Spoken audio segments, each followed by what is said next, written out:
New at 10, hundreds of soldiers finally making their way home after being stranded here in San Antonio.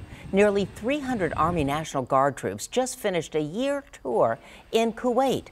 As they were heading to Fort Bliss in El Paso last night, their chartered flight was diverted due to weather. They spent last night in a hangar at the San Antonio International Airport. Their families forced to wait just a little longer to have them home.